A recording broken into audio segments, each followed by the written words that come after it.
A matchup that may very well be the definition of college basketball. Two teams that love to run, press, and take flight as the Panthers of FIU welcome in the Hilltoppers of Western Kentucky for just the second game of league play right here in Miami. Happy to have you along, everyone. Corey Brooks, Steven Strom with you here on ESPN+. Steven, this is the type of game that we as broadcasters absolutely love. There's going to be almost no downtime. Both squads are ready to absolutely fly. It's going to be a ton of fun. Yeah, if you like Helter Skelter, this is your game. Both teams like to play at a frenetic pace, and they love to push in tempo. Let's start here with the Sim Jones for FIU. He's coming off his second 15-point performance in the last 3 games. And for Jones, he's starting to figure out his way in this offense. He's found success off the ball, sneaking behind the defense and using that dunker spot next to the block to connect on easy buckets. We know he can occasionally hit a 3. We know he can slice and dice to the lane with the best of them. But what's changed for him is his understanding to move without the ball as a cutter, selling those fake handoffs from his bigs. It's led to an increased percentage from the field. The last 4 games, he's 21 of 36, 58%, and averaging 14 a game. Now on the other side, Julius Thedford. Very rarely, Corey, will you find me saying that a single player won a game. But rules are meant to be broken. Thedford poured in 18 points on Thursday night, including a trade ball. This one with 32 seconds remaining to give the Hilltoppers a 70-67 lead at Liberty. He's a freshman playing like he's been here for 4 years, a 3-level score. But what separates him is his fearlessness. He's quick, he's unafraid to engage in contact, and has quickly become a crucial piece of success for this team. Starting lineups for both teams. The intrigue for the FIU Panthers, the return of Jaden Brewer, has missed the last couple. He's been sick. He'll try and go today. Western Kentucky keeping the core together. Game number 2 of CUSA play from Miami.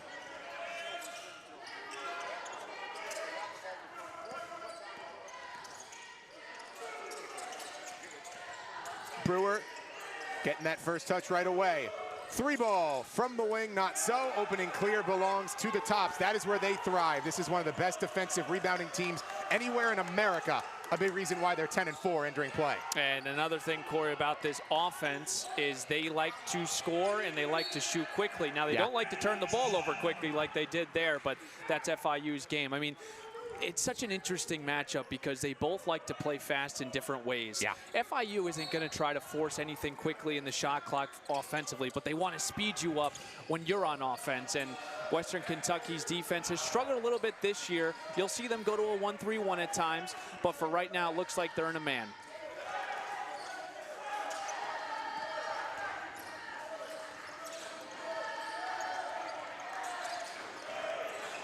Both teams coming in off different circumstances. Western Kentucky, the win against Liberty, 71-70. Panthers were down, a foul before the ball heads out. FIU falling to Middle Tennessee right here, 73-69.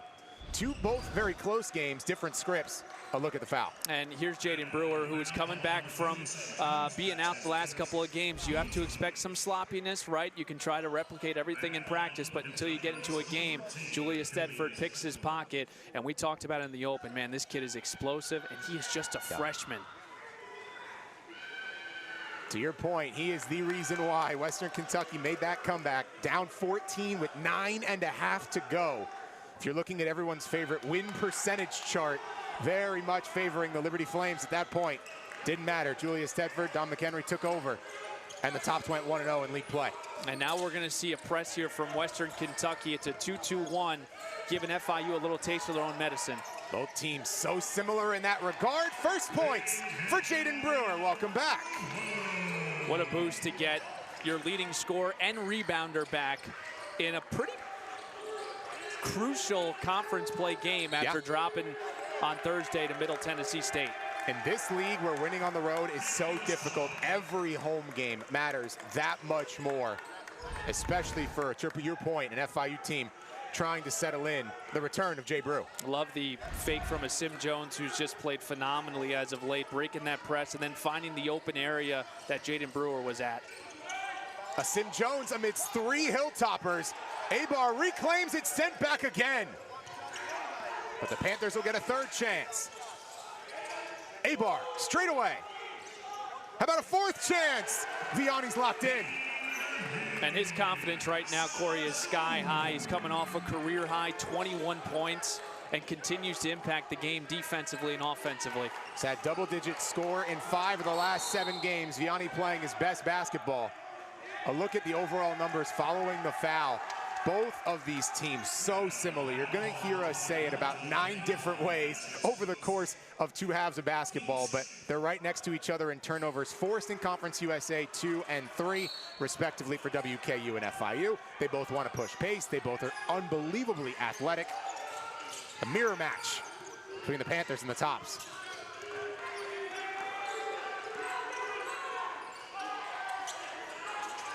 Bedford.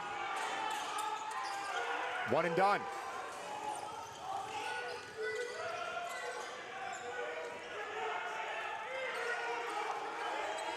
Abar trying to work his way into the low block. Has the advantage on Thedford, so Western helps out.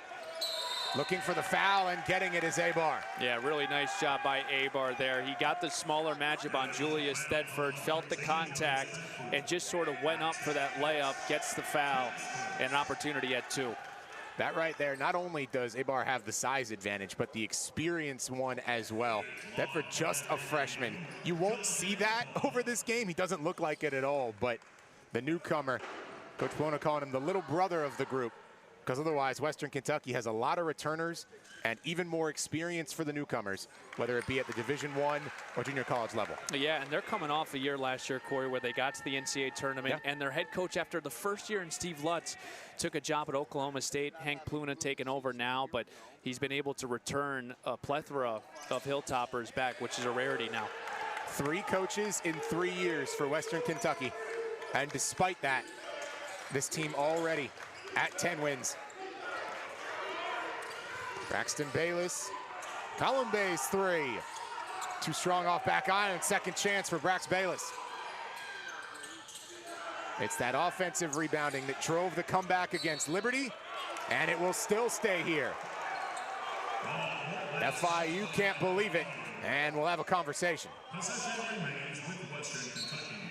Panther possession. Yeah, it looks like a Hilltopper tried to bat that out for an offensive rebound on a tip out. We talk so often about the importance of home games. No one understands that better than Jeremy Ballard in this FIU program. Conference USA is designed to challenge you and very much create a home court advantage. The Panthers have delivered under the 6th-year head coach. Testing the range and answering. First 3 of the day for John Abar. And Hank Plone has seen enough. For the 2nd straight game in league play, the FIU Panthers starting out strong, an 8-point lead behind the Abar tray.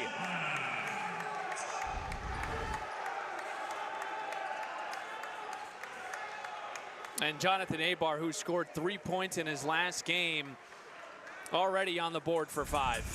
FIU looking good.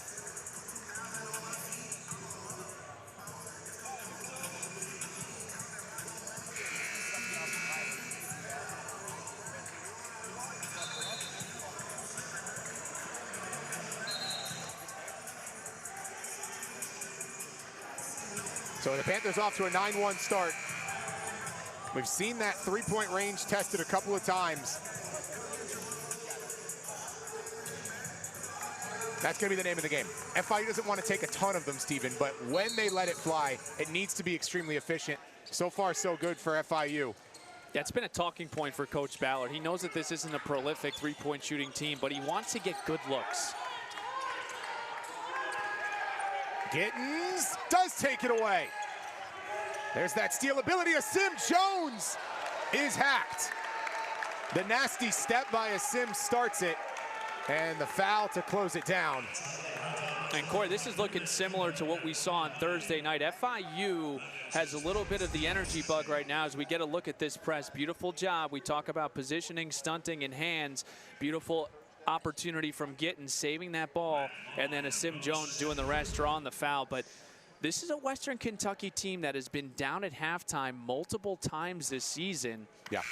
FIU has an opportunity to take advantage of that, take advantage of a team that had to travel on Friday, that had to, and so does FIU. I mean, the 48-hour less than is a tough task in itself, but if the Panthers can build a lead here like they're doing, excellent start from Jeremy Ballard's squad. The Sim hits the second. To your point, FIU kind of felt like they could have really pressed with that early advantage against Middle Tennessee. It allowed the Blue Raiders to hang around and eventually take the ball game. Very similar opportunity, first double-digit lead of the game, and it comes just a couple minutes in. It won't last. Julius Tedford. And that's just saying, give me the ball. I'm going to go one-on-one here and get my team off the schneid. Not too many true freshmen in America can do that, especially in this league. Solachum off back iron. You want to see Solachum get on balance there. He was fading away, didn't have to do that. If he would have took his time, probably could have threw it down with two hands. Marshall on the top, so hold on. Under 16 we go. The Hilltoppers looking for a little bit of an answer amidst the fast FIU start. The fantastic freshman. A fast start for FIU, certainly in part because of the return of Jaden Brewer. The third member of our team, Natalie Calabat-Witten, has more. Natalie? Yeah, guys, you could say it's the Brewer effect. Jaden Brewer certainly missed after missing 2 games in a row, and FIU is certainly reaping the benefits with points from Brewer after he was out. Jeremy Ballard saying that Brewer is the glue that holds this program together, and when he's on the floor, there's a different energy about the Panthers. Yeah, there's no question about it. Anytime you have that level of athlete ready to go for you, it makes all the difference in the world, but especially for the returner, it's massive. Western Kentucky executing out of the timeout thanks to Lander.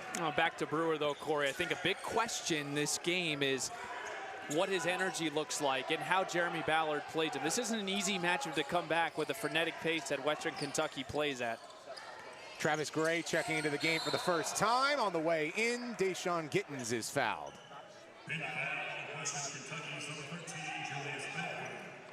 Second foul on the freshman Tedford, so worth keeping an eye on, not 5 minutes in. Yeah, you're on it, Corey. He's going to the bench. Hank Plona knows his importance. He doesn't want to mess around.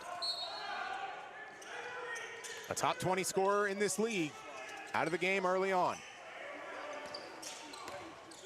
Travis Gray, 24 points over the course of the last 2 games, 15 and 9, the exact same way he started this season for the Panthers. And his best scoring run.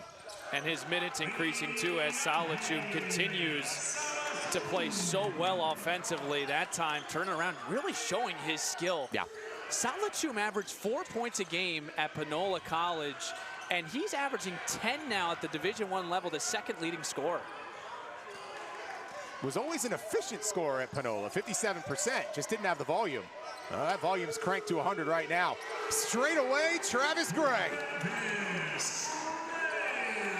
I know Natalie said it on Thursday against Middle Tennessee, but basketball justice, I love that word that Jeremy Ballard used. Yeah. When you practice well, sometimes it's an empty feeling going back to your dorm because it's like, man, I know I can do this. I just need the opportunity. So when you practice well and then get into a game and perform like he's performing, it's got to be vindicating. And there's something to be said for just seeing the shots go down for the first time, what it can do for your confidence. It's showing right now for Travis Gray. Panthers shooting 50% from downtown and over 50% from the field, thanks to Day Gittens. Love the way that Deshaun Gittens squared up there, Corey. He didn't try to rush that shot. He got both feet to the rim and able to pull up for 2. And Gittens working his way towards the ball as well. Possession will stay here. Gittens flying in that press. He's already forced a couple of turnovers, nearly another. Offense and defense both flowing. Yeah, there's a different sort of vibe right now from FIU. They look very intentional in what they're doing, and here's that jumper from Gittens, squaring up on balance, wasn't rushed, and able to convert that too using the screen.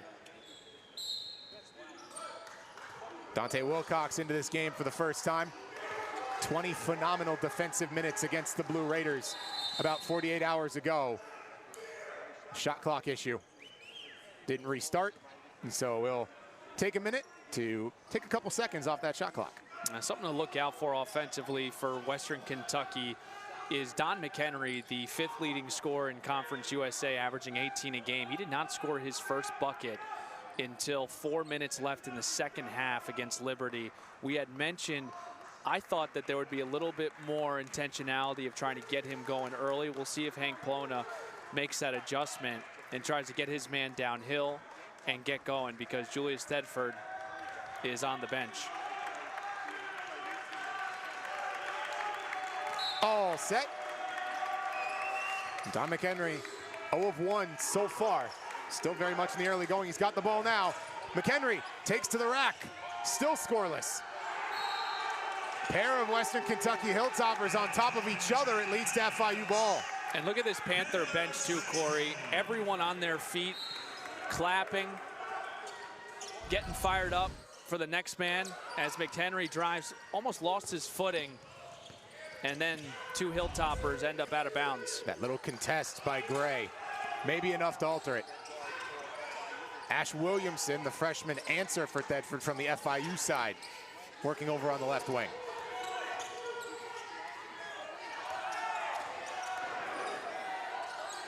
Solid Shum, they sagged off him. He'll take it. Anywhere and everywhere right now for Vianney Solichum. It's not the prettiest, but it goes in. It's been going in a lot for Solichum, who found a soft spot in the defense, and Travis Gray continues to impact this Panther team. Beautiful cut. Outstanding execution. Jalen Jackson's on the board. Yeah, free cutter. Jackson saw it and just cut free to the rim and able to finish with that right hand. Hilltoppers happy to have Jalen out there. His season ended last December. Didn't get into conference play, so he's going against FIU for the first time. Here's a look at how he's helping out. Yeah, good cut right there from Jackson. Grant just got lost in the shuffle.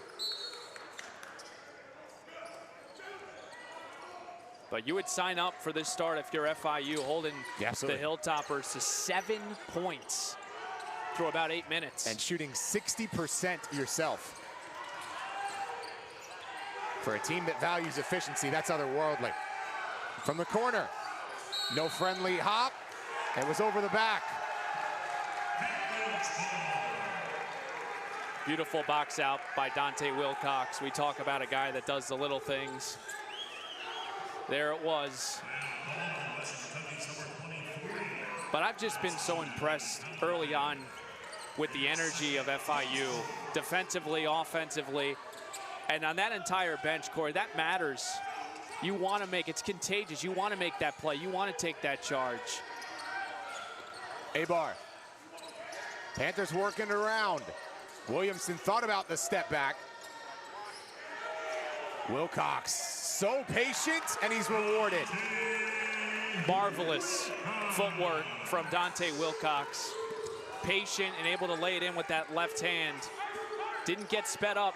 It's hard to do when you're underneath.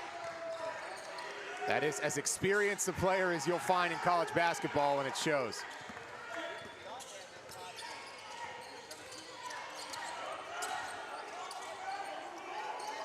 Brewer.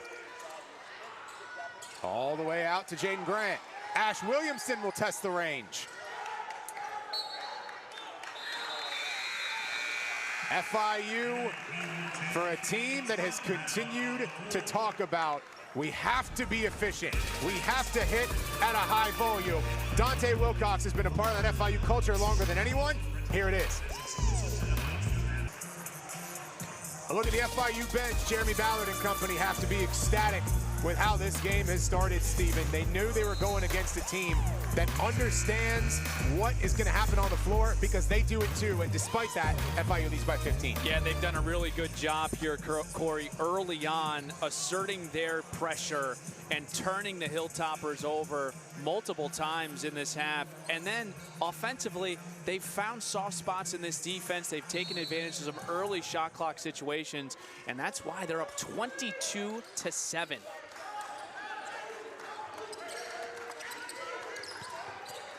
Neither team is going to get sped up or feel uncomfortable. This is their tempo both ways. Denied by Wilcox. Had a couple against Middle Tennessee as well. This is the best defensive run of play all year for Dante Wilcox.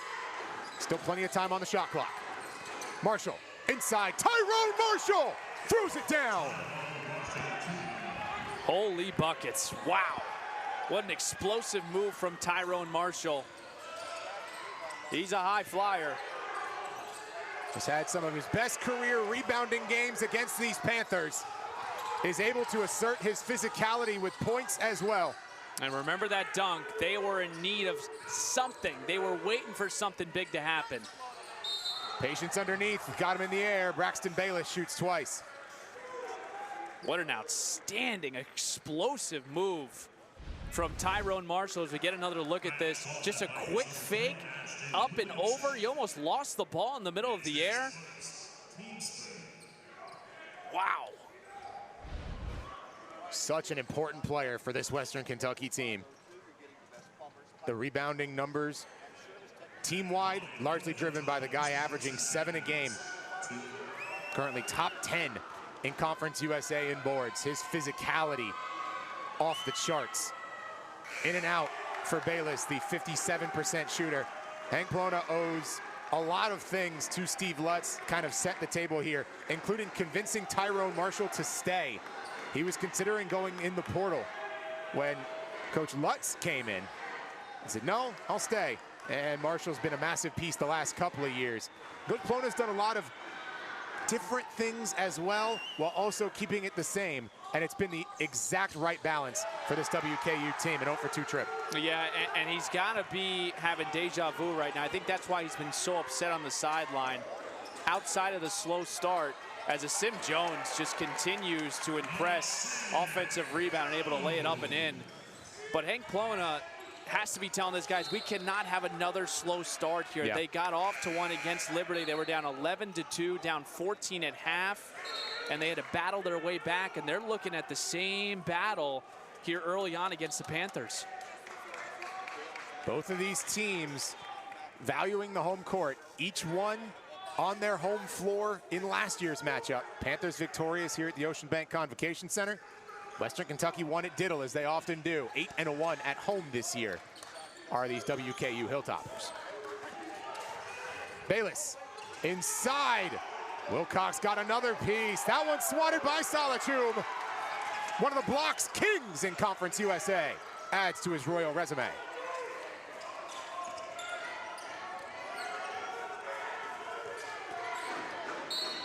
A sim hooked from behind. Vianney Solachum has found his rhythm, his range, and everything in between has really turned into the dream center for this FIU team, including a 3, his first Panther make. And how about that shimmy? I don't know what was better, the 3 or the celebration.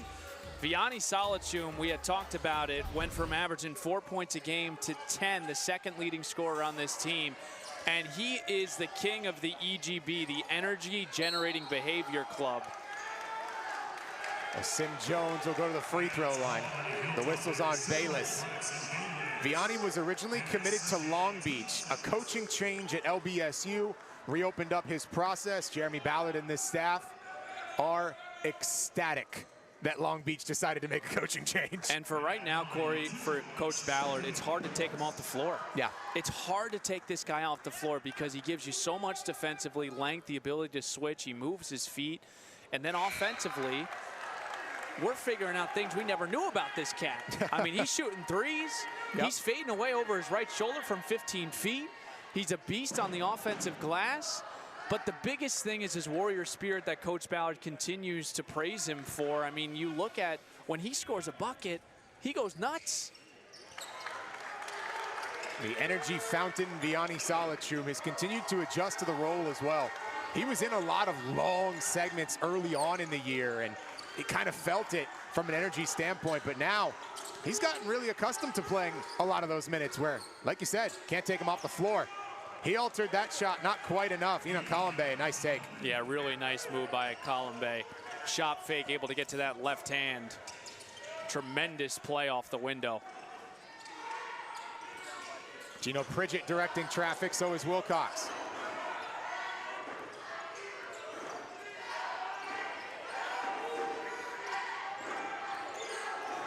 Vianney. Wilcox from out of nowhere. What a board by Wilcox. A Sim Jones. Everything but the bottom. Don McHenry. That was only a question of when, not if. Yep. And for Don McHenry, his footwork is impeccable. That was a clinic on how to step back and create space. Top 5 scorer in this league. Top 10 in efficiency. Salachum from 3. Tops possession. Thank you. Corey, that is when you make one, you celebrate it and you tell them never to do it again. But sometimes when you make one, you think you can make another.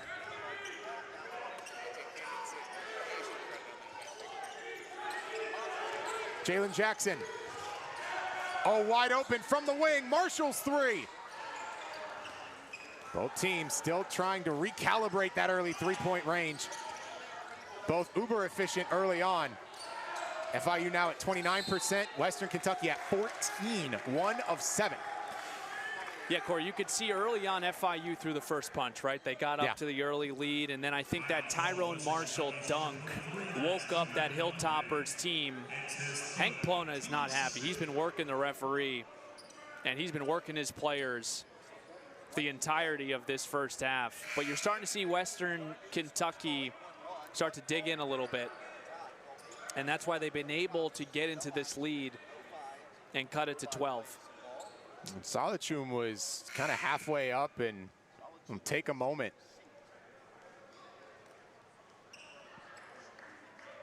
Teammates help him up, and I don't know if it's a cramps for Salachum or he's pulling on something. He was gonna head out, and he's like, well, I got the free throws, so I'll take them. Bayani Salachum shooting 1 and 1. 74% for the big man.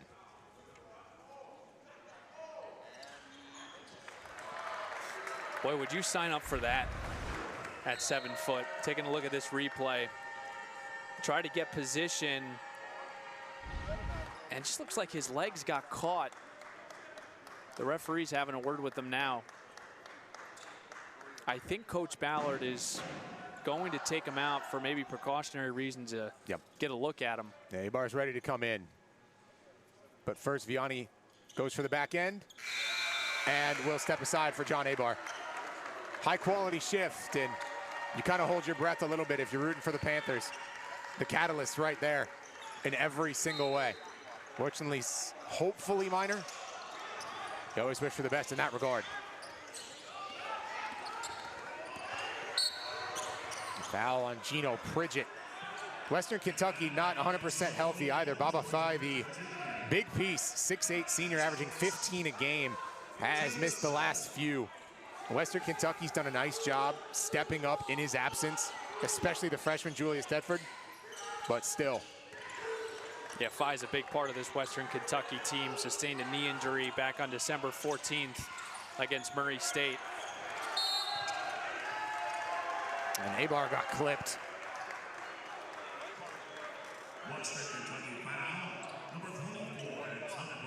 So Abar, in exchange for getting hit where you least want to, will get to walk the length of the floor for free. Yeah, he's going to earn this one.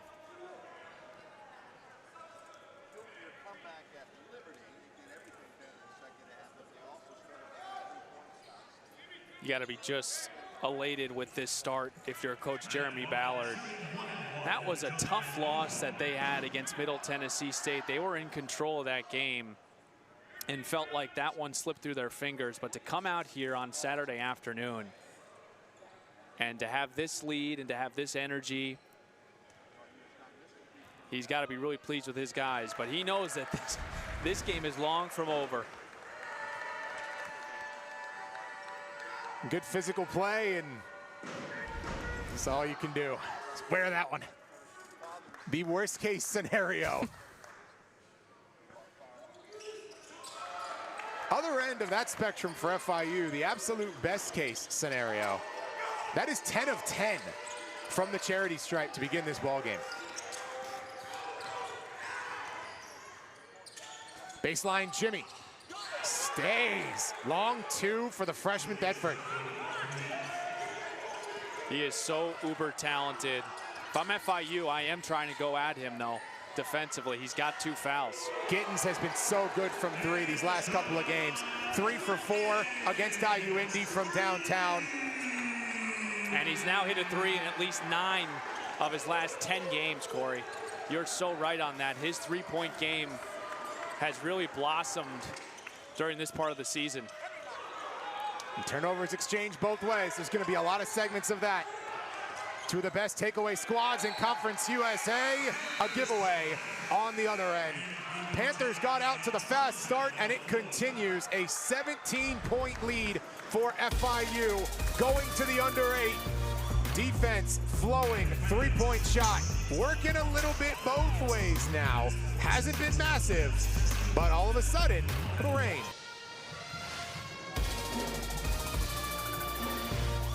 Welcome back. Last year's game was a thriller. FIU led at the half, but Western Kentucky fought back to tie the game late. And cue Javonte Hawkins, who hit a jumper with fewer than 6 seconds left to give the Panthers the 85-83 win. Hawkins had 27 points and went out on top on his senior night. Yeah, Javonte Hawkins so often last year was the go-to option. Had a nice career to that point and really blossomed at the end. Panthers coming in, a big question was how do they replace that production? Well, to this point in this game, the answer is everybody. Abar, Gittens, Solitube, all having tremendous production against the tops. That's a jump ball, tied up, belongs to Western Kentucky. Yeah, Abar right there. Thought he had single coverage down on the post, but Bayless was able to sneak in like a robber and draw that tie up.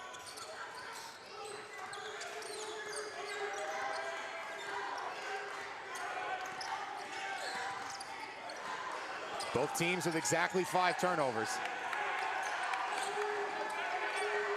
It was excellent defense. Look at where Western Kentucky is starting their offense. I mean, FIU's pressure is throwing them off.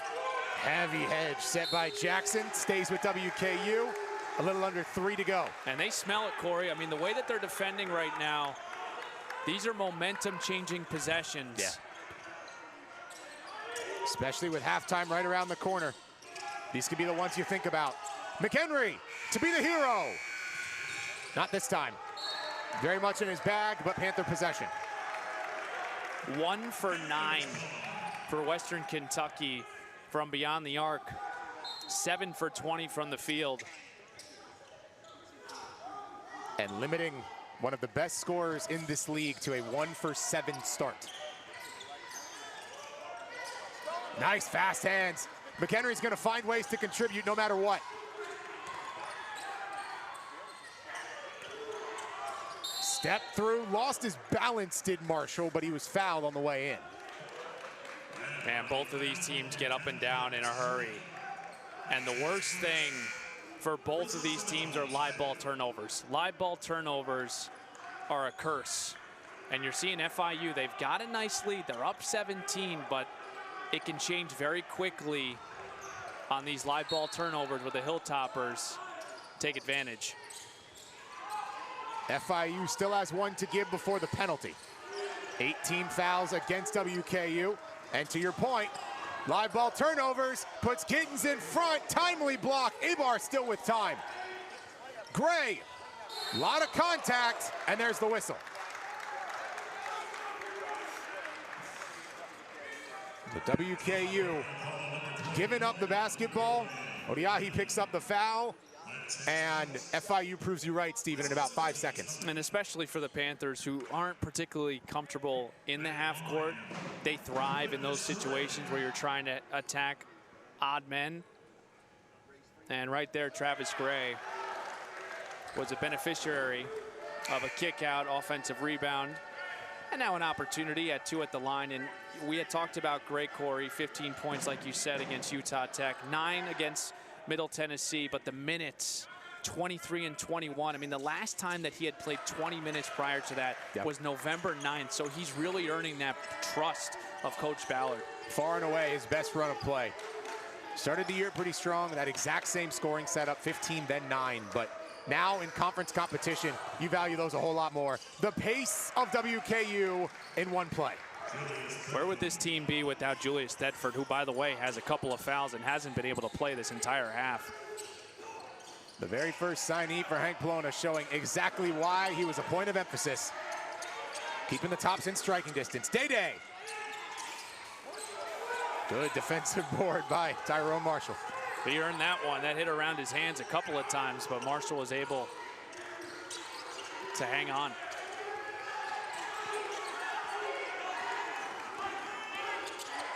Final 5 of this first half. FIU wire to wire at this point. Well defended by Gittens. Offensive board for WKU. Jackson, hop step into the lane, does not cooperate, but a late whistle affords him 2 from the stripe. Travis Gray picks up the foul. I know that FIU bench wasn't happy, but it looked like he did just get a piece of Jackson, who sliced through the lane.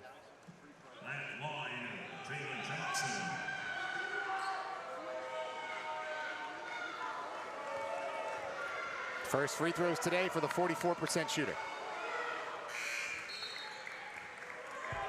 That Utah Tech game, really kind of the breakout for Travis Gray, tying his career high, but it was this where he really showed how versatile he can be, how productive he can be from all 3 levels.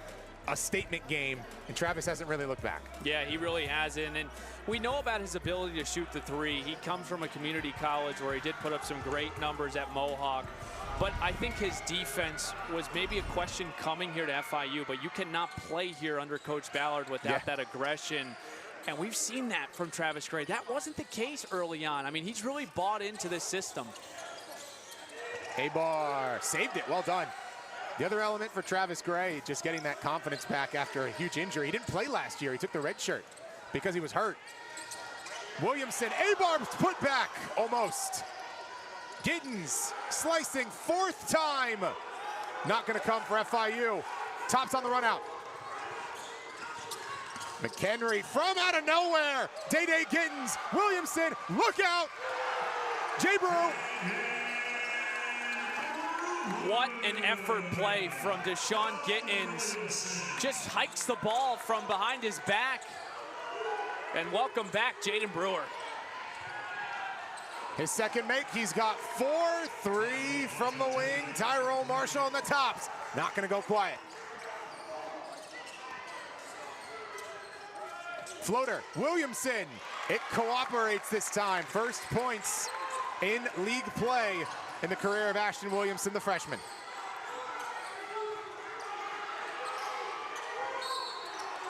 The reach. And 1-1. Come on the other side.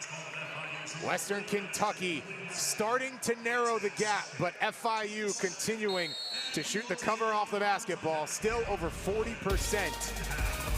WKU, though, finding their rhythm. Air J. Brew back in Miami. A look at the FIU huddle, still hoping to get Vianney Solachum back in the game. Our own Natalie Calabat-Witten has more on that. Natalie? Guys, they've taped up Vianney Solachum's right knee after he twisted it contesting that shot. Unlikely to return this half, but I'm told he should be good to go for the second half if he's needed. Definitely great news for FIU. Yeah, that's the benefit of halftime, right? Is you can kind of say, okay, he was nearing the end of his shift anyway. Abar comes in. It's a couple extra minutes for Abar, a couple less for Vianney, but you want him right no matter what. Yeah, absolutely. And you know he's going to do everything he can to play in that second half, but also not the worst thing to give a different look as a big man. Ibar and Solachum play completely different games where Ibar is able to really stretch the floor and knock down a 3. And Solachum obviously a little bit more of a banger down low. Yeah. But it's shown the ability, Corey, to fade away and hit from 15. I cannot stress this enough. Final 3:43. Both teams in the bonus. Free throws are going to play a huge role in this game. It's where Western Kentucky tends to do well. And they're in that 1-3-1 zone that we had talked about earlier. Usually you try to overload the side if you're FIU. Brewer, tough take. He's hacked. That puts WKU at 10, so it's double bonus going forward, plus the shooting foul here for Jaden Brewer. Yeah, Panthers almost, I think, got caught in no man's land. Coach Pluna of Western Kentucky goes to that 1-3-1 zone, and Jaden Brewer making an individual play and drawing the foul. That's the biggest difference when Brewer is in versus when he's out. Sometimes it's a what are we in, where are we at, how do we adapt, and you say, all right, Jay Brew, you're the best athlete on the team, get after it, and he's capable of exactly that.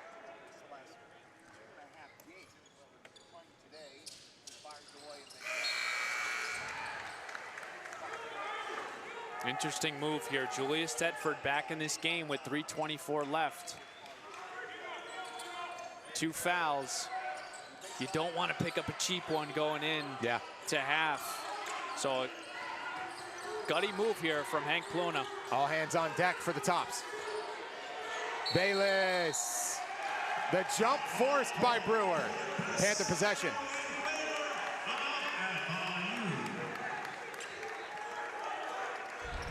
Just enough on the basketball. Gino Pridgett in there as well. Yeah, I like his energy, Pridgett. He's come in here. And a pit bull defensively. Been able to draw a couple of turnovers. And he did knock down a 3 in the last game, if I'm not mistaken, against Middle Tennessee. Has a nice stroke for a lefty. The 3-point specialist in Gino Pridgett had that nice slash as well. So here's that 1-3-1 that the Hilltoppers are presenting now. You got to get inside the lanes and kick out the shooters. Sim Jones, bottoms. And he gets it right back. Jones, a chance for a 5-point play. What a sequence for Sim Jones. Knocks down a 3. Plays Swiper the Fox as we get another look. If this is how you attack the 1-3-1 here, Core. You kick out to your shooter, you get inside the gaps. He knocks down the 3, and just seconds later, Swiper the Fox takes this ball away from Bayless and draws the foul. He continues. He's another one. When you've got guys playing with confidence, it's contagious. And this might be the face of that confidence for FIU right now in Sim Jones. That one puts him at 10, which means he's gone double digits in his last 6 games. And a couple of substitutions for Western Kentucky.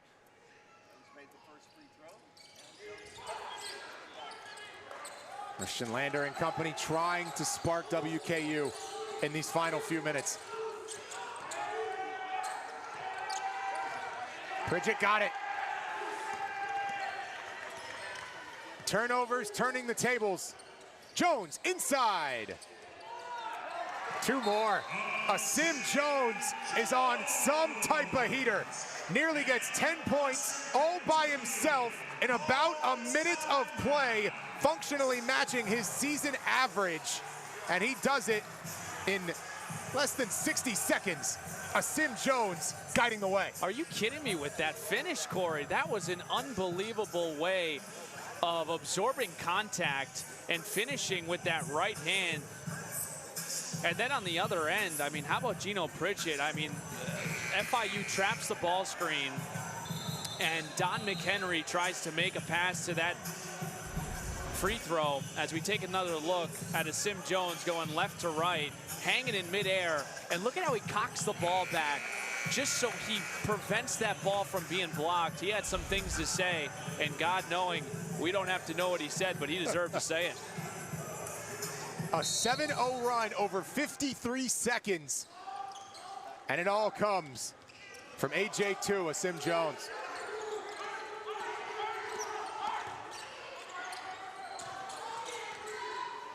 Marshall, good kick. Corner pocket 3, doesn't cooperate. Sim a rebound as well. And now you use clock. If I'm FIU, I'm taking clock here. You've got a 21-point lead. Pridgett on the handoff. Wilcox, screen and roll, good find. FIU's corner 3 is down. Jaden Grant hits it. 5 threes in the first half for the Panthers. Everything working for FIU. They're sharing the ball. They're having fun. They're knocking down shots. This is the peak. This is what you pray for. Tyrone Marshall and Julius Tedford, the guiding lights for Western right now.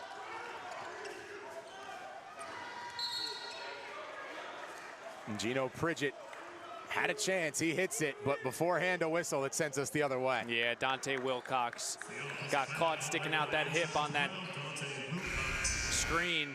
As we take a look at this dribble handoff, Pridgett's gonna dribble left, and then you see Grant lift a little bit for that shake action and knock down that three. 46% from downtown for FIU on 11 attempts. They're gonna win nearly any game where that stat line holds. Lander, left hand, second chance, he does it all himself. Stuff in the stat sheet, Christian Lander. That was an incredible tip. He got so high up in the air there and then was able to guide that ball in with his left hand. That's a really talented player right there. Gone through a ton of adversity in his college career, but when he's right, he's elite.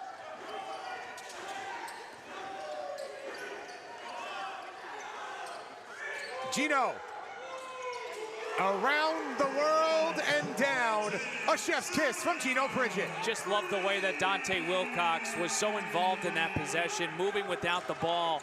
And he's an exceptional passer for a big man, Corey, finding that corner Pridgett.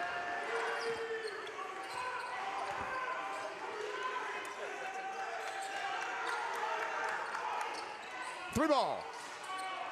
Almost had the right line, did Chris Lander. FIU gets the final possession, that's appropriate. This is not only the best half of the year for FIU, but you can make the argument one of the best halves in a long time.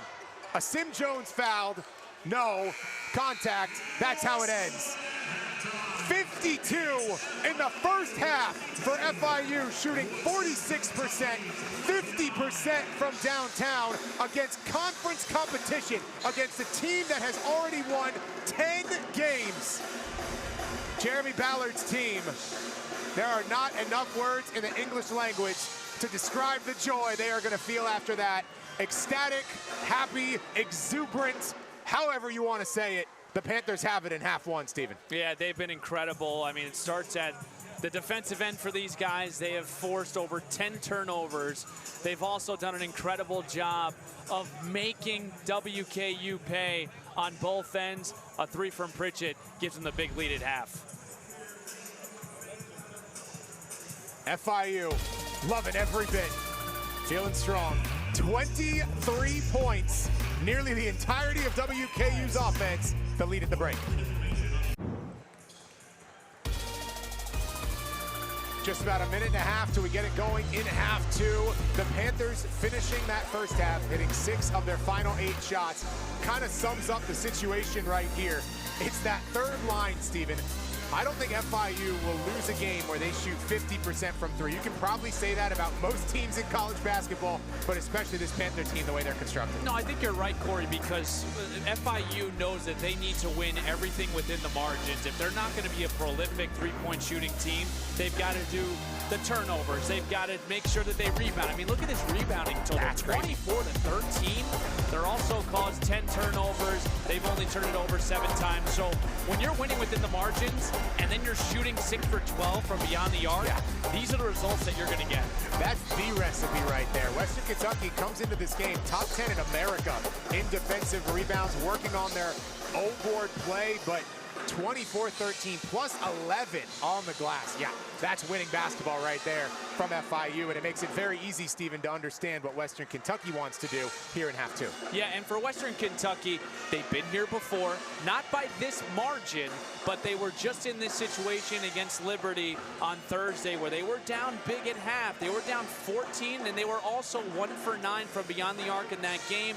Then we saw Don McHenry. We saw Julius Tedford. We saw they are capable, more than capable, of putting up a 12, 13, 14-0 run and getting themselves back into it. But I know that this is not what Hank Ploma wanted to do. When you win those games from behind, Corey, that's something where it's like, all right, great, we won the game. Right. That's awesome. But this isn't how we want to play. It's not sustainable. They find themselves in a very similar situation than they have on Thursday against Liberty. You see that Liberty game right there. They will take on the Blue Raiders. That's the back end of these two teams. Sam Houston and UTEP is the nightcap.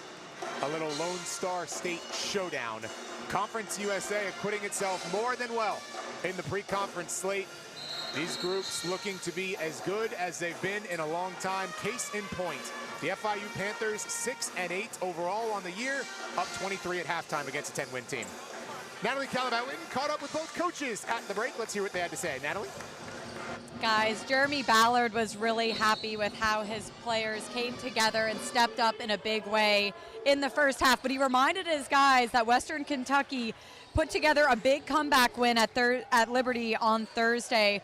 So he reminded his guys that we cannot take our foot off the brake in the second half, and Hank Plona kept it simple. He said we just have to be sharp in everything that we do in the second half. Nearly the block, yeah, is putting it really efficiently, right? Is a little bit of cleanup and execution from a rebounding standpoint, from a managing the turnover standpoint, and all of a sudden this can be a very different game for WKU. Yeah, they're going to need more than that though, Corey. They're going to need to shoot the ball a lot better from three. You can't win a game shooting 2 for 12 from the first half. And offensively, they got to get to the 10 just like that, like Bayless just did right there. They've got to win their primary matchup and try to get some paint touches, because that's when they're at their best. I think that opens up everything that they want to do for guys like Don McHenry. Into the game for the first time, Cole Williams had a decent line at it. Played a few minutes against Middle. Cole Williams in, a step as out of we're bounds. going to get a step out of bounds, meaning Vianney Solachum not in the game. Remember, he left this game earlier in the first half.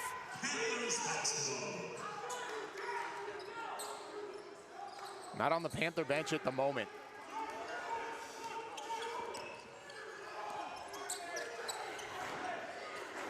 It's over by that training bike, stretching out right now, so clearly not comfortable by any means.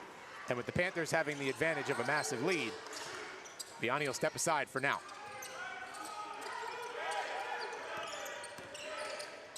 Abar kicks.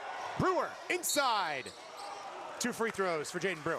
You see, that's where they missed Jaden Brewer the most right there. I mean, offensively, they were in a little bit of a rut. They tried to go high pick and roll. It didn't work out. And late, when you get in that scramble offense, where do you go, Corey? You go to your best player. You go to the player that can get you a bucket whenever. And that time, Jaden Brewer exemplified that, catching the ball late in the shot clock, and then just turning on the Jets and getting in the paint and drawing a foul. Let's continue to develop that free throw game, has Jaden Brewer. 2 for 3 on the day. Make it 3 of 4.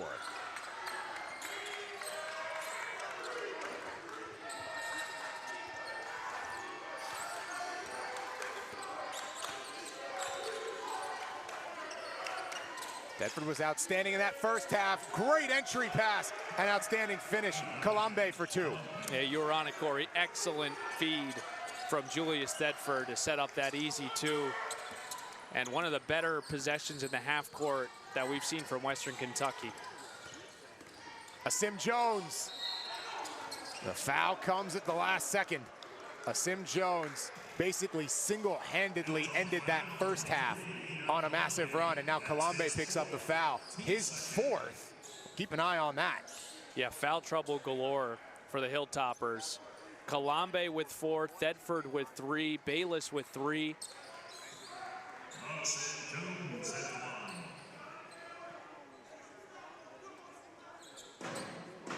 Sim Jones to shoot twice. 5 of 6.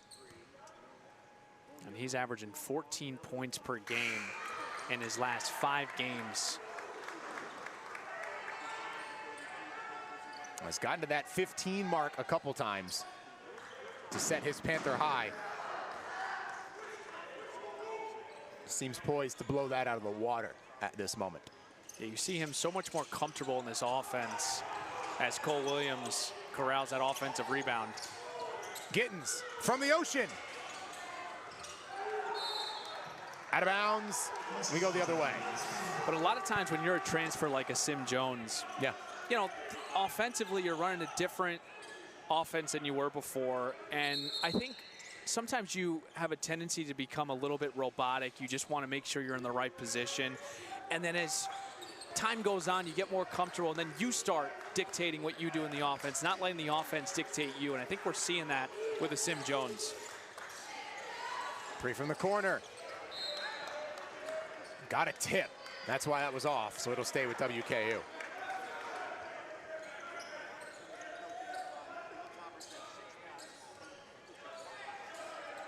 Panthers up 22.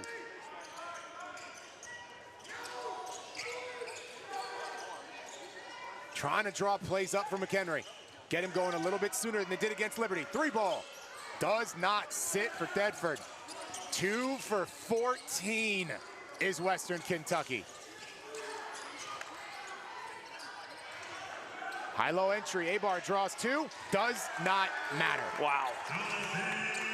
Sort of a risky feed from Travis Gray, really trusting his big tight end in this case, in Ibar, and able to patiently knock that in with that right-handed hook. Step back. That's a great contest by Travis Gray. And we've seen it all night long, Corey. I don't think there's any question why Western Kentucky is 2 for 14. They're not open looks, by no means. Cole Williams rolling to the rack. Stays here.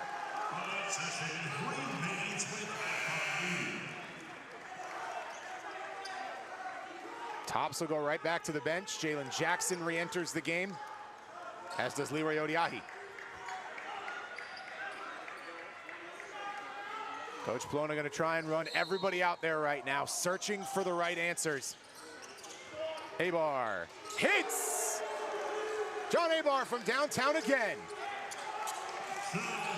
Yeah, his second 3 of the game, Corey, and his 12th of the season, as he continues to experience that long-distance game. 2 for 3 from beyond the arc. You take that every time to start the ball game. Best news for Western Kentucky, a chance to score with the clock stopped. This will drive a coach nuts on an inbounds play. Just kind of got caught napping.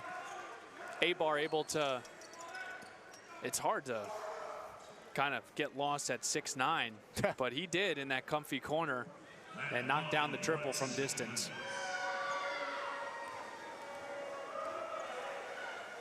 At this point in the calendar in year 1 for John Abar, he just wasn't healthy. Missed a lot of time last year, especially down the stretch in conference play. And so this is really Panther fans' first look at what Abar is capable of against the most important competition, and the answer so far is a lot. And he has big shoes to fill right now. The way that Solachum was playing, he had 21 last game, Solachum did, and was big in the first half. But I love the way that Ibar's responded after scoring just 3 points last game. Patience inside. Abar lost it. That's why Jalen Jackson's in the game right there. He outlets. Hezzy, nearly a travel. Instead, 2 free throws. Christian Lander in Western Kentucky forcing the pace. Western Kentucky just feasting off live ball turnovers, particularly in this second half. We're going to get another look. It looked like Lander may have traveled there, but got away with it and draws the foul going to his left hand. Christian Lander hits the front end. And whenever you want to come back from a big deficit, you got to have opportunities at the free throw line. It's free points and the clock stops and you get to set up your defense. That's a golden chance for Western Kentucky. They have been so good at free throws.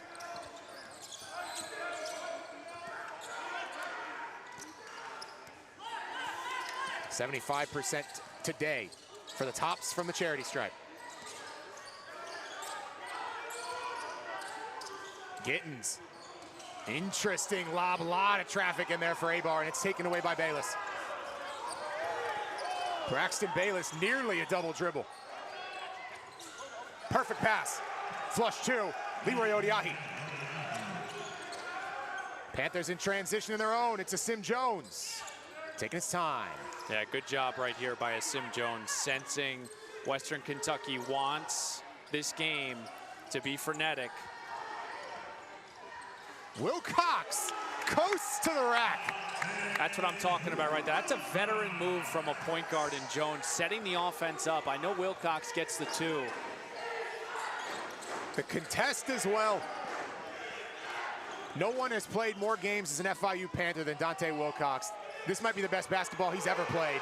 Same might be true for Day-Day Gittens. Another make from 3.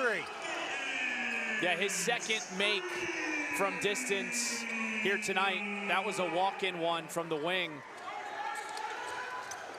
2 of 3 from 3 against Middle 10.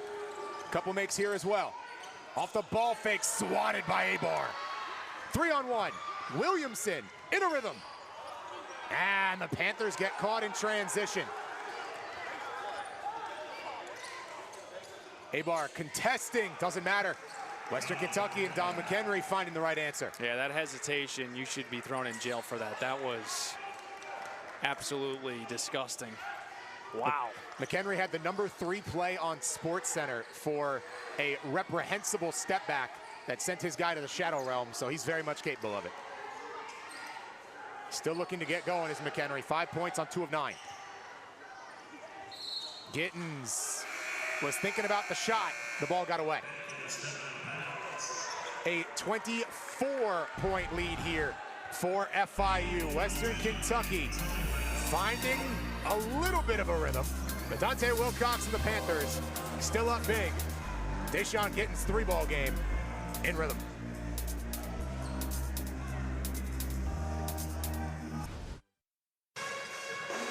On the right-hand side there, FIU Athletic Director Scott Carr and the new head coach of FIU football, Willie Simmons.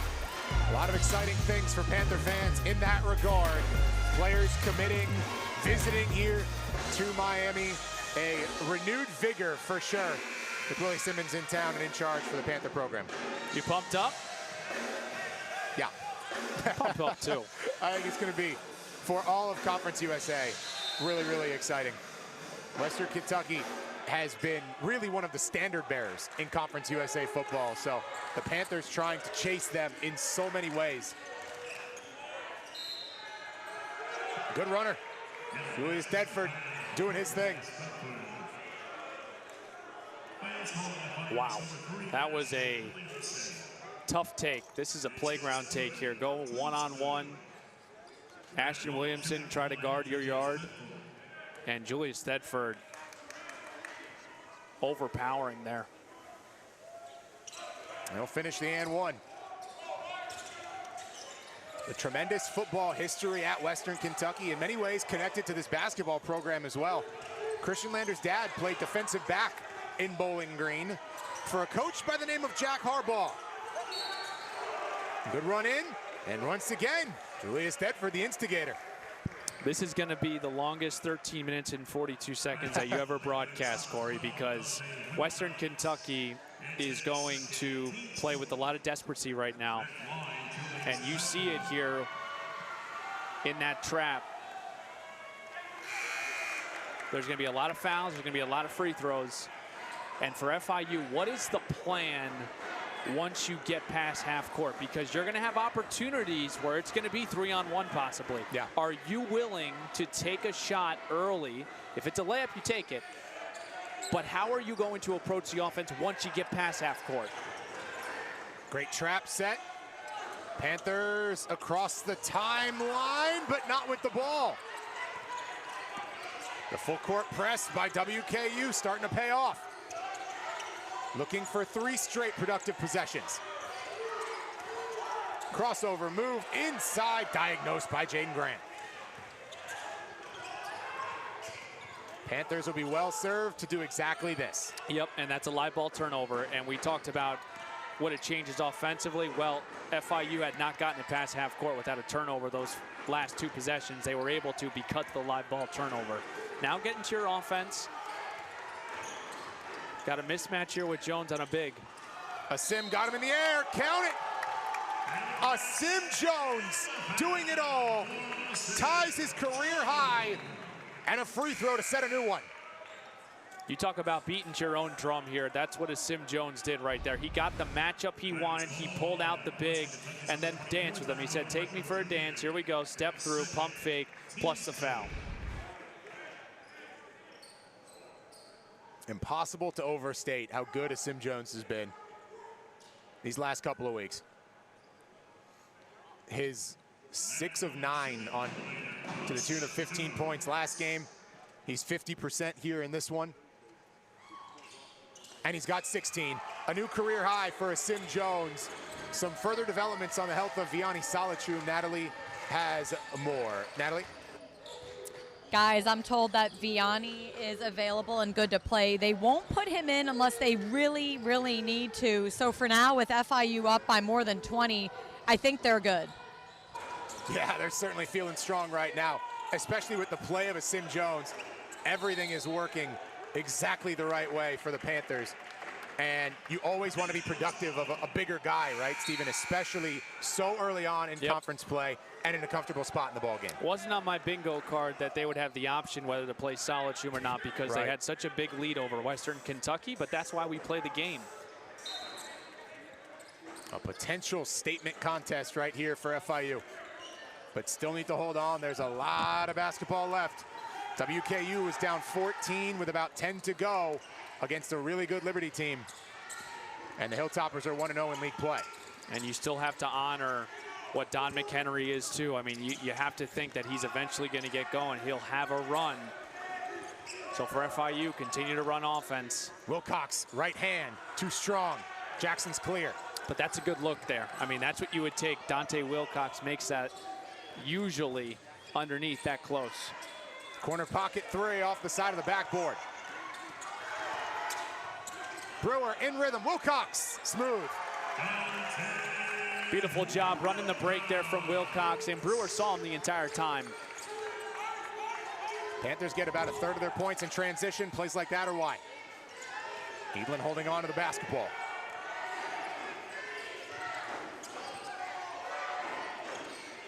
Edlin, good kick, wing three. Just one of those days for WKU from downtown. 2 for 17 from beyond the arc. A team that makes 8.6 per game and shoots it at 35%. They have 3 guys in the top 15 of three-pointers made in Conference USA. It is just an untenable game script in that type of spot. Especially with FIU playing unbelievably well on the other end. Last touch by Sim Jones, so it's back to the tops. So both teams head to the benches. For Western Kentucky, they just want to try and hit some shots. Western Kentucky and their leading scorer, Don McHenry, held quiet today. This is what he's ordinarily capable of. One of the best scorers in Conference USA, a first-teamer last year with 25 points in the CUSA finale. He is just 2 of 9 today. FIU's done a great job on his team. Yeah, Coach Ballard has really preached to his team to keep the integrity about a guy like Don McHenry, meaning you got to know where he is in transition, and you've got to clutch to the paint. Let's talk about really in the half court what they've done.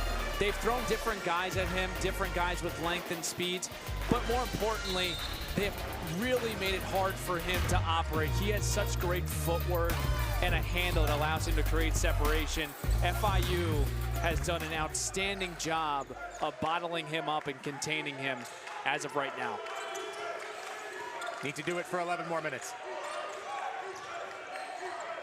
Colombe, taken away by Abar.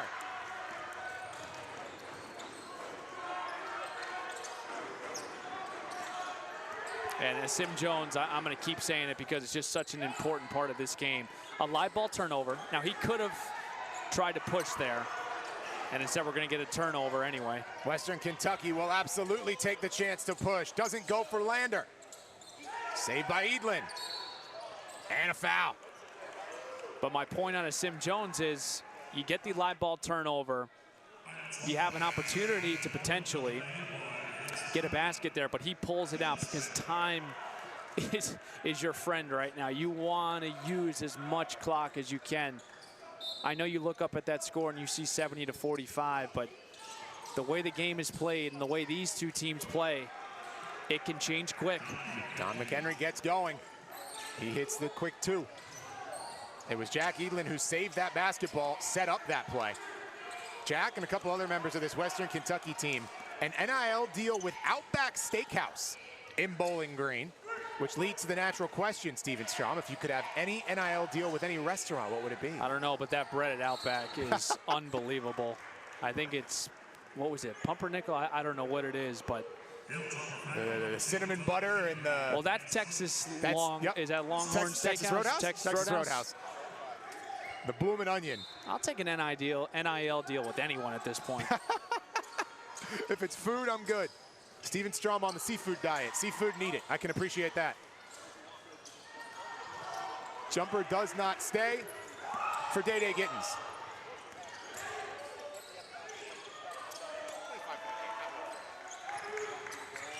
And right there, you saw, we talked about what FIU's done with Don McHenry. Did you see how many Panthers were around him? As soon as he touches the ball, there is an integrity when he gets any sort of space where FIU is all over the place.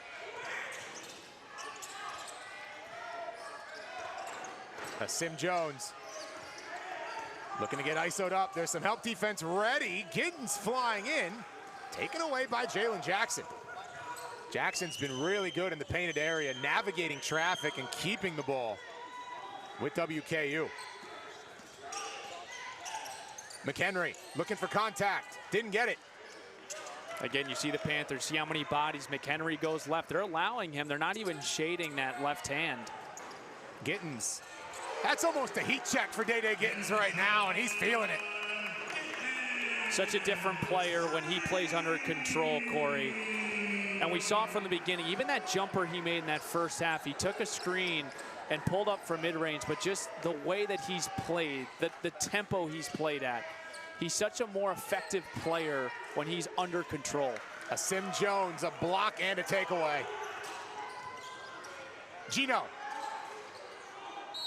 Abar coasting over the back. He'll pick up the foul. 3 Panthers in double figures with Gittens getting there at 11.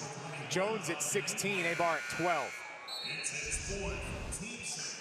And here's Deshaun Gittens just stepping in. I mean, he's got to be thinking to himself, is this a game or practice? Because 2 of these looks, I mean, he's just walking in. He ties his season high, hit 3 against IU Indy. So he's creeping toward a season high with another triple here tonight.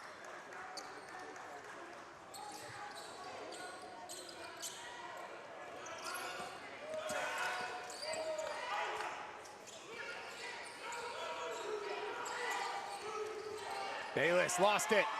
Williamson with Gittens. It's Williamson on the floater. Wilcox causing a lot of chaos. And a foul. Lead to a side out of bounds.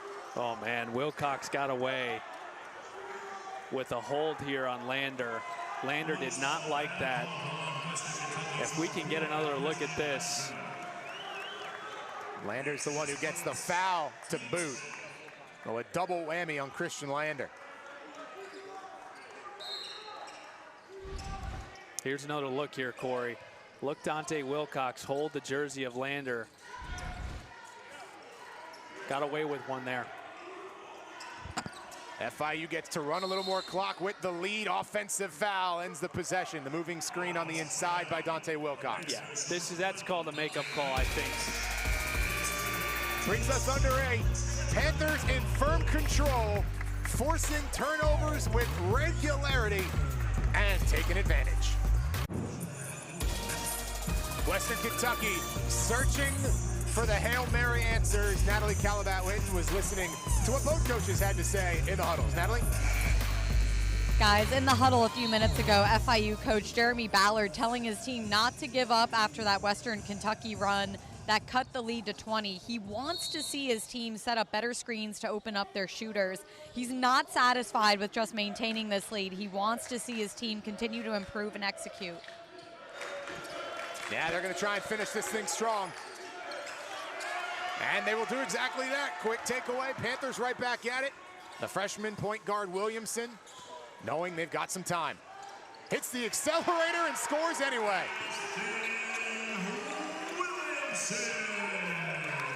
And that's where you've got a little lane of advantage, right? Western Kentucky's thinking FIU's going to slow it down because they can. And so you can occasionally speed it up with success. Whistle beforehand.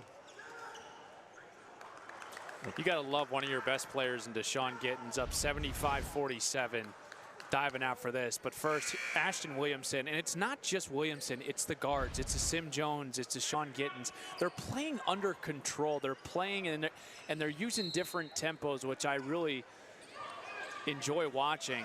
It keeps your defender off balance. We saw that right there with Williamson. It's a clock issue. It has been fixed. McHenry too strong, and a big board by Ash Williamson.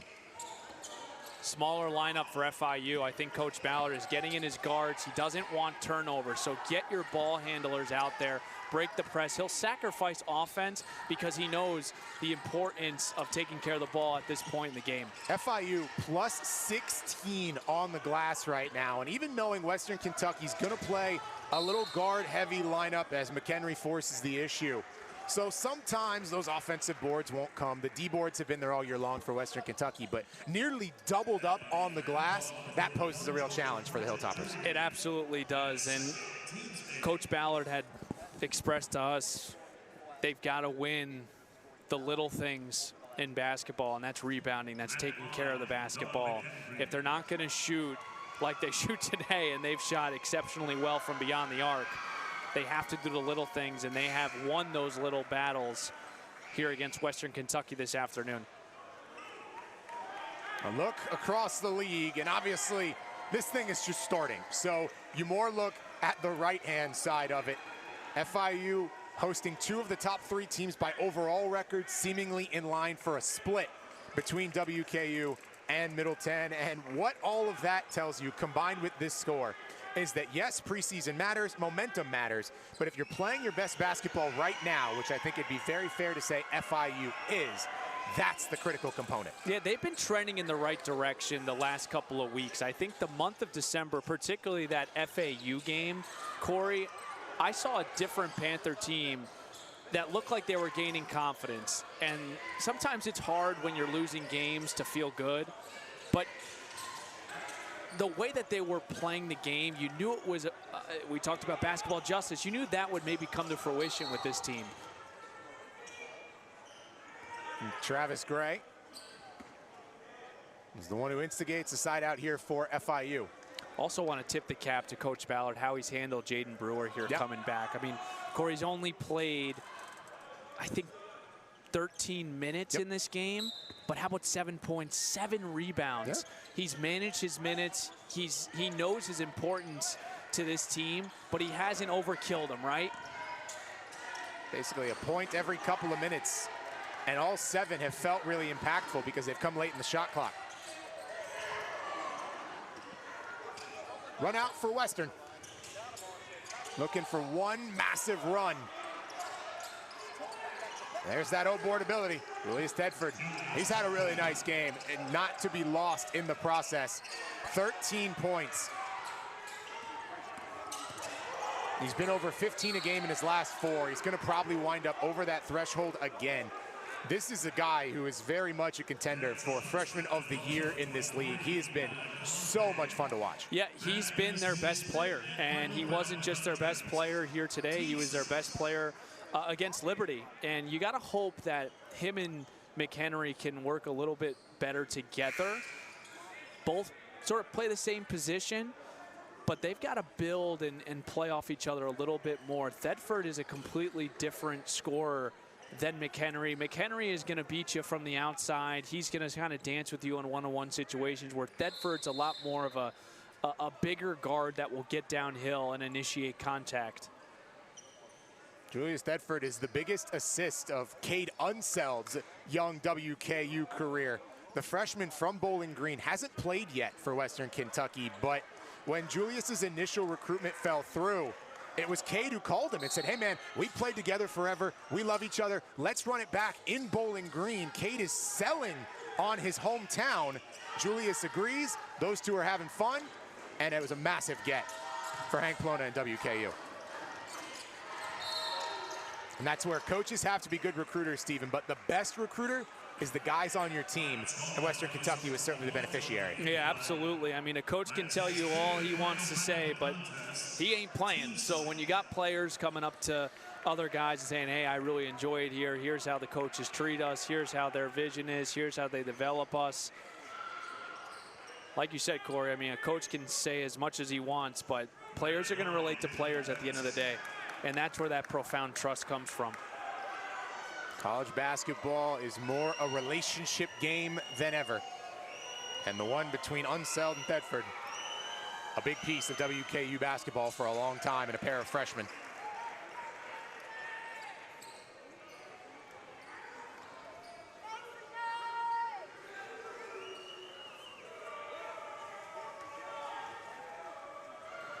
Jalen Jackson hits his second.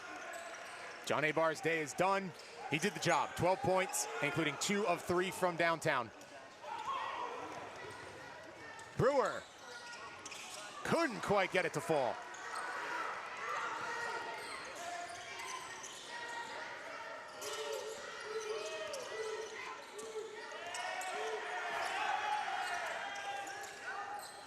Left hand, not quite there. And we'll go the other way. Yeah, you could tell McHenry's pressing a little bit. He's doing everything he can. Sometimes you're just off, right? He's getting to the rim. He makes a lot of those floating jump shots, and he has different solutions at the rim. They just have not dropped for him today. Can you imagine that'll be the message from Coach Blona after this one's over? Give a lot of credit to FIU. They've done some really nice things defensively.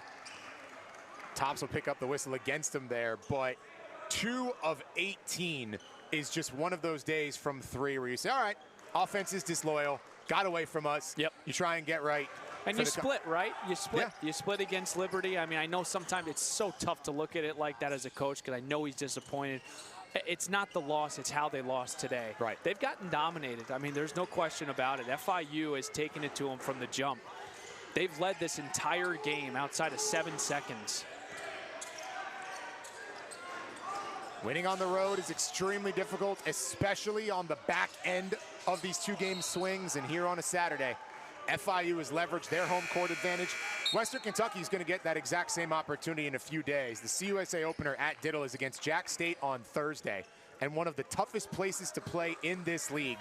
The Tops have defended Diddle extremely well, not only this year, but for a long time. So WKU will have a pretty quick bounce-back opportunity in those couple of games before they go back on the road to MTSU and La Tech after that.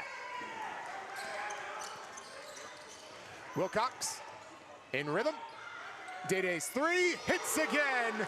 Huge day for Deshaun Gittens. Best 3-point shooting day of the season for FIU. And the Panthers get an exclamation point headed into their road swing against Louisiana Tech and Sam Houston before they return here on the 16th against New Mexico State. Yeah, 4 triples for Deshaun Gittens, his 20th of the season.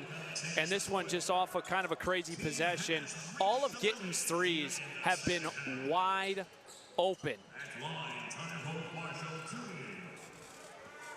And so for Day-Day, that will tie his career high in 3-pointers made. He had 3 against Houston Christian. Given the stakes and circumstances, very fair to say, this is the best 3-point shooting day of Deshaun Gittens' career. Career high ties. If you do one in league play and one in the preseason, the one against the more familiar team is more important. And we've talked about as a team, the formula from beyond the arc for FIU isn't to take 35 threes like Alabama and these different high volume shooting programs.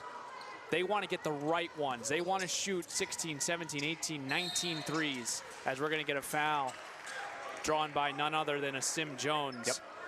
And that's what the Panthers have done here tonight, 10 of 19 from beyond the arc. Now, Sim Jones is up 23 points with 4 to go and did not tap the brakes at all on that possession. Just continues to go downhill. All the momentum and confidence in the world for the Southern Idaho transfer. I'm going to put this out here, too, as we flip from offense to defense. We've praised FIU's ability to shoot the ball today.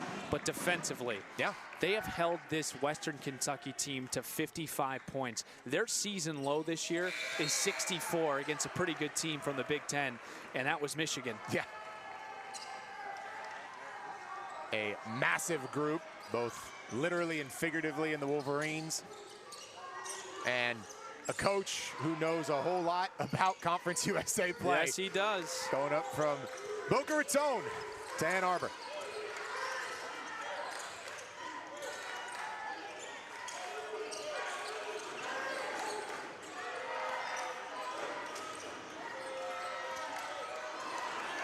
Panthers take it away again.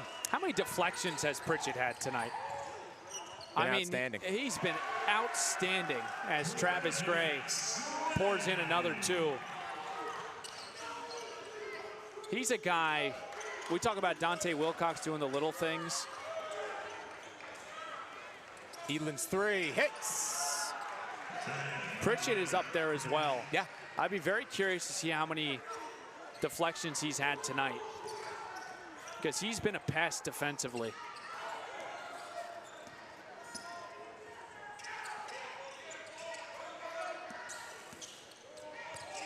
Credited with a steal on the stat sheet. One of those days, and him and Wilcox are both very capable of this, to your point, where a lot of their contributions will never show up on a stat sheet. Pritchett, NBA 3. Has that range, not quite there though.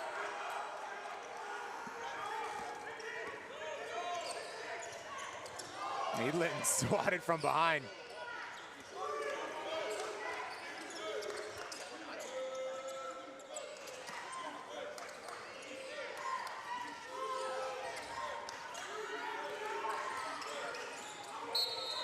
McHenry leans into the contact and gets the whistle. FIU in firm control. Middleton had the clutch plays late in round 1. Today, it's all blue and gold at home. The Western Kentucky Hilltoppers may be falling today, but look, this is still a 10-win team. They're going to be 1-1 in league play, and they're coming off an NCAA tournament run, their first since 2013. You see it right there. They had a 7-point lead against Marquette. Don McHenry grew up in Milwaukee, went to a ton of Marquette games, had a lot of family in town. So did Jack Edlin. They played really well in that game. This is a group that has postseason experience at the highest level. They're not going to wear one loss and let it end their year. No, absolutely not, Corey. We touched on it before. They've returned a lot of guys back into this program. Hank Plona has a vision for this team, and they're thinking and they're smelling games in March, meaningful games in March, but they ran into incredible team in Marquette and a familiar coach that has some ties to Coach Ballard and Shaka Smart. Yeah.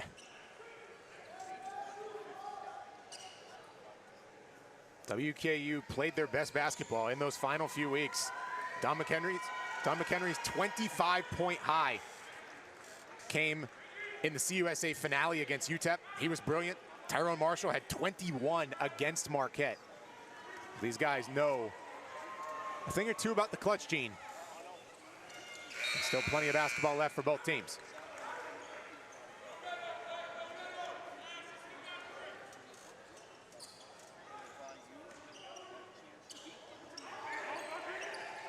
I've just been so impressed with FIU's ability to respond after what was a difficult loss to swallow on Thursday night against Middle Tennessee State, where up to this point, Corey, I thought that they played one of their best halves of basketball in the first half against the Blue Raiders and just really collapsed in that second half with turnovers hurting them. But how they have responded this Saturday afternoon against, we continue to mention, a tough Western Kentucky team, you've got to feel so good. Gino Pritchett from 3 for one more exclamation point. Pritchett's best game came against Western Kentucky. So he's had a good one today. Tops will answer with Julius Tedford and one of their own. The Panthers have been outstanding against WKU here in Miami. This will mark 4 wins in a row in the 305. Gino Pridgett and FIU feeling good.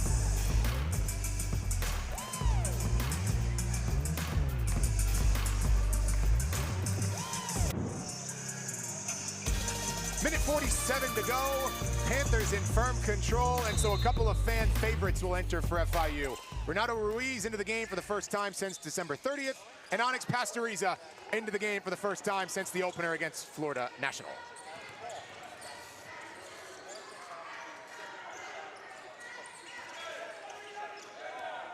And Pastoriza on the ball. Two guys beginning as managers, turning into walk-ons here for this FIU program. And that will always get a cheer from the FIU bench and the FIU faithful.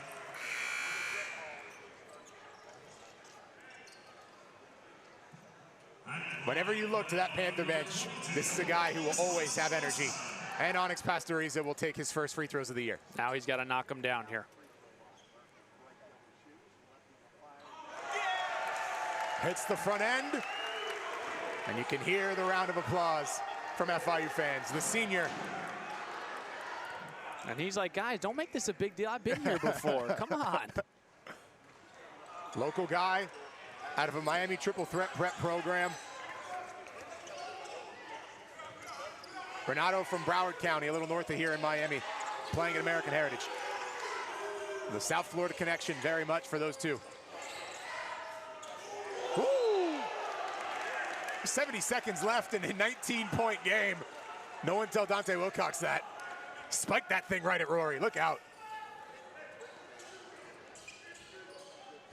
Volleyball season ended a couple of months ago, but not for Dante Wilcox.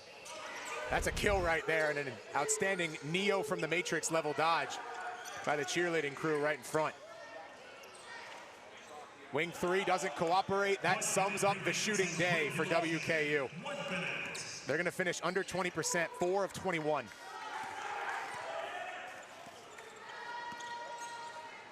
Pastoriza, the mega distance 3. He had the right line. This may turn into a 3-point contest here in the final few minutes.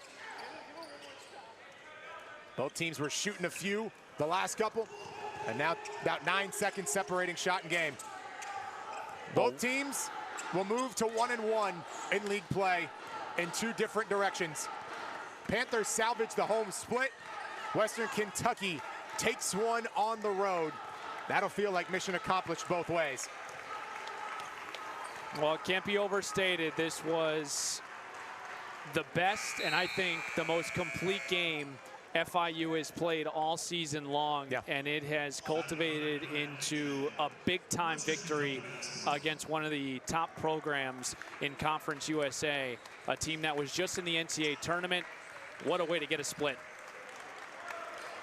Both teams sit on it, the coaches shake hands, and it's a 19-point victory for the FIU Panthers. One of the best games they've had in a few years, and it comes against the reigning Conference USA champions in Western Kentucky.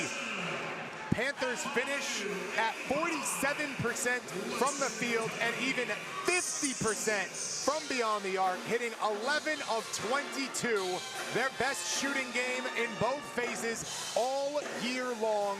On the boards, they finish with 41 up against Western Kentucky's 27, plus 14 on the glass. Every single point of emphasis from Jeremy Ballard in the offseason. Rebounding, three-point defense, tenacity, all on display today for FIU. That right there, you use the word premium. That's what JB and the staff wants to look like all the way through. Yeah, and if they can shoot the ball like this from beyond the arc, Corey, they're going to be a tough, tough opponent to play. Natalie Calabat-Witten working her way over. And Jonathan Abar, who had double-digit points and a really good game in his own right. There was a lot of stars in this game. John Abar is with Natalie. Guys, Jonathan Abar joining us now. Jonathan, what worked well for you today? Honestly, man, like, we've been having good practices for the past about a month, I want to say, and we've just been getting connected. And it just kind of showed through us in the court today. Everybody was just playing connected, playing for each other. That's what it was. What does beating the defending conference champion do for this team's confidence? No disrespect to them, but we came into this game expecting to win. So I feel like, you know, they're a great team, but our mentality today was we just got to get them out of the way to reach our goal. Your father played for FIU. What does it mean to you to keep it in the family? It means a lot. You know, I got a lot of support from him and from all my family. I got a lot of ties here to Miami, so it's incredible to be able to play for his alma mater, and for him to let me know what he thinks and sees. So that's incredible for me. Congrats on the win, Jonathan. Thanks for joining us. Thank you so much. A great conversation there with the first ever second-generation Panther in John Abar. We'll step aside. On the other side, we'll catch up with the leading scorer, Sim Jones. We'll see you in a minute.